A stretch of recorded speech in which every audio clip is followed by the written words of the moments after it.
जालन्यामध्ये अंबडमध्ये मराठा आंदोलकांनी बस पेटवून दिली आहे। मनोज जरांगेंनी जे आवाहन केलेलं होतं त्यानुसार आता काहीशा आक्रमक गोष्टी घडताना दिसतात। मराठा आंदोलक पुन्हा एकदा एका आक्रमक वळणावर येऊन ठेपल्याचं पाहायला मिळतंय। जालन्यामध्ये अंबडमध्ये मराठा आंदोलकांनी आक्रमक होत बस पेटवून दिलेली आहे। मनोज जरांगे काल तडकाफडकी अंतरवाली सराटीमधून मुंबईकडे यायला निघाले।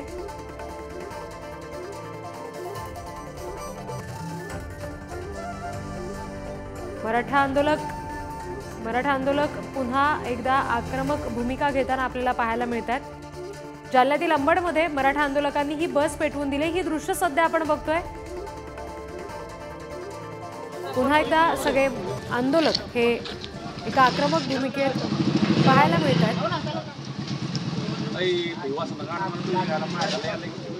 प्रतिनिधी गौरव साळी यांच्याकडून या संदर्भातले अपडेट्स आपण घेणार आहोत। गौरव, नेमकं काय घडलंय? कोणी बस पेटवून दिली समजू शकलं का? खरंय रिद्धी, मराठा आरक्षणाच्या मागणीसाठी आता मराठा समाज आक्रमक होत असल्याचं पाहायला मिळत आहे। जालन्यातल्या अंबड तालुक्यातील तीर्थपुरी या ठिकाणी संतप्त मराठा आंदोलकांनी बस पेटवलेली आहे। बसला आपलं लक्ष केलेलं आहे। काल जरंगे पाटलांनी मुंबई चलोची घोषणा केली आणि जरंगे पाटील आज पुन्हा एकदा मुंबईच्या दिशेने निघत आहेत। आज ते सध्या भांबेरी या गावामध्ये मुक्कामी आहेत। काल रात्री त्यांनी मुक्काम केलं, जेवण केलं, पाणी घेतलं समाजाच्या आग्रहाखातर आज ते मुंबईकडे निघणार आहे। तर मराठा समाजामध्ये कुठे रोष पाहायला मिळत आहे तर कुठे सरकारला विरोध म्हणून बस जाळण्याचा प्रयत्न होत आहे। अंबड तालुक्यातील तीर्थपुरी या ठिकाणी संतप्त मराठा आंदोलकांनी छत्रपती शिवाजी महाराजांच्या पुतळा परिसरात बसचं लक्ष केलेले आणि बस पेटवलेली आहे। आपण हे दृश्याद्वारे पाहू शकतात की कशा प्रकारे आगीचे लोळे पाहायला मिळत आहेत।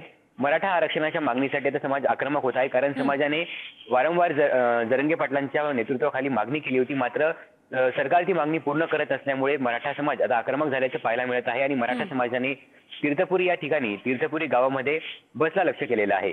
गौरव, जसं तुम्ही म्हणताय की या ठिकाणी आता सध्या जर आक्रमक भूमिका घेताना दिसत असतील आंदोलक, तर मोठा पाऊसफाटा सुद्धा पोलिसांचा तैनात केलेला आहे। पोलिसांनी कुठली ऍक्शन घेतली का या संदर्भात?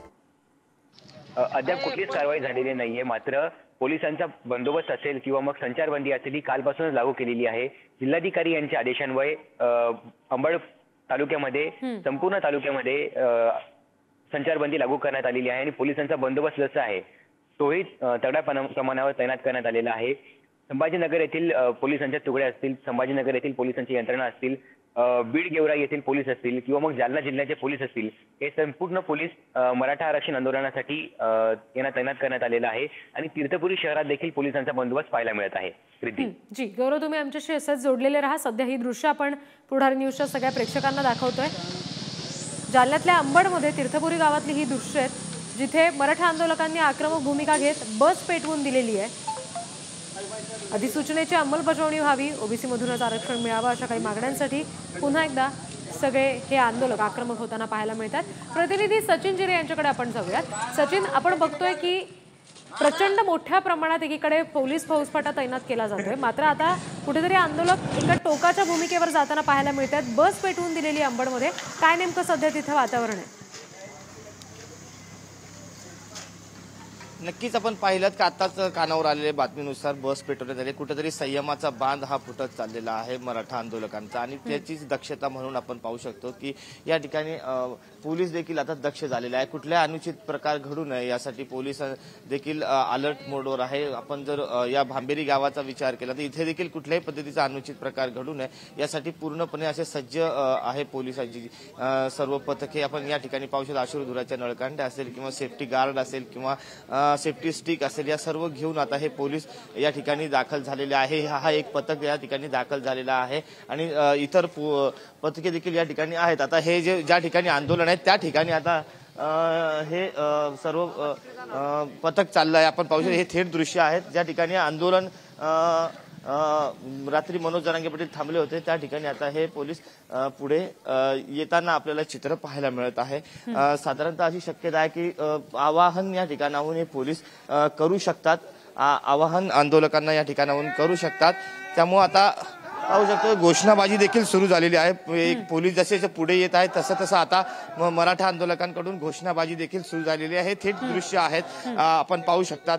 पोलीस आता या ठिकाणी आलेले आहेत आणि लाऊडस्पीकरद्वारे ते आवाहन करू शकतात या ठिकाणी येऊन आंदोलकांना शांततेचं। जी निश्चित, दृश्य आहेत यामिनी आपण पाहतोय की ज्या ठिकाणी मनोज जरांगे पाटील होते त्याच ठिकाणी निश्चित या सगळ्या संदर्भात आता पोलीस सुद्धा मोठी एक खबरदारी बाळगताना आपल्याला पाहायला मिळतात. कारण एकीकडे आपण बघतोय भांबेरी गावातला हा जो काही पोलीस फौजफाटा आहे, जो बंदोबस्त पोलिसांनी ठेवलेला आहे, त्याची दृश्य एकीकडे आपण बघतोय. ज्या ठिकाणी काल मनोज जरांगे थांबले होते, जिथे सगळी गर्दी जमली, काहीसा गोंधळ झाला होता, त्या ठिकाणी हे सगळे पोलीस आले, तसं नुकतंच आमच्या प्रतिनिधींनी आपल्याला सांगितलं. तर दुसरीकडची दृश्य सध्या आपण बघतोय. अंबडमध्ये मराठा आंदोलकांनी आक्रमक भूमिका घेत बस पेटवून दिलेली आहे आणि एकंदरीत काहीशी गोंधळाची परिस्थिती किंवा आक्रमक भूमिका घेतलेली परिस्थिती पाहायला मिळते. आपल्या पूर्ण अंबड तालुक्यात माननीय जिल्हाधिकारी यांच्या आदेशान्वये संचारबंदीचे आदेश लागू आहेत. हे संचारबंदी आदेशाचं आपण सर्वांनी पालन करायचं आहे.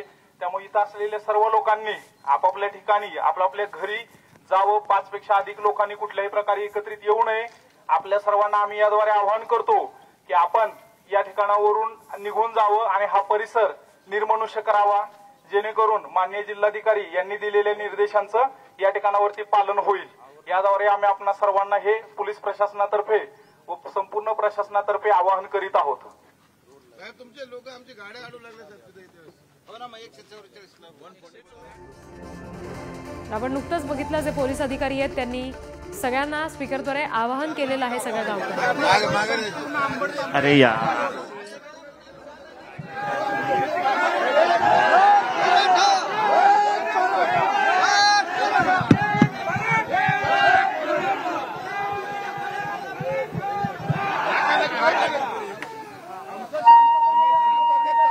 आपल्याला आवाहन करण्यात येते की आपण हा परिसर निर्मनुष्य करा. कृपया करून घोषणाबाजी करू नका आणि प्रशासनास सहकार्य करा ही आपल्याला विनंती करण्यात येते. या ठिकाणावर समजा आम्ही इथून हटलो आणि आमच्या माणसाला काही त्रास झाला तर आपल्याला माझं आवाहन आहे की आपण प्रशासनानं दिलेल्या संचारबंदी आदेशाचं आपण पालन करावं, हे आम्ही या ठिकाणी आपल्याला आवाहन करतो. नाही सर, आम्ही तुमचं हे करतो, आदर करतो, पण आमच्या व्यक्ती जरांगे पाटलाला मागच्या वेळेस सारखं झालं तर का कोण जिम्मेदारी घेणार आहे त्याची? आणि अचानक केलं ना. आम्ही रात्रीपासून आलेलो आहे, तुम्ही अचानक ठरवलं तर आम्ही कसं करणार? फक्त मनोज जरांगे पाटला आम्ही पाळणार आहे. मनोज जरांगे पाटलाचा एकदा आदेश निघाला की त्या जिल्हाधिकारी साहेब यांच्या आदेशाचं आपल्याला सर्व नागरिकांना पालन करायचं याचं आपण दक्षता घ्या.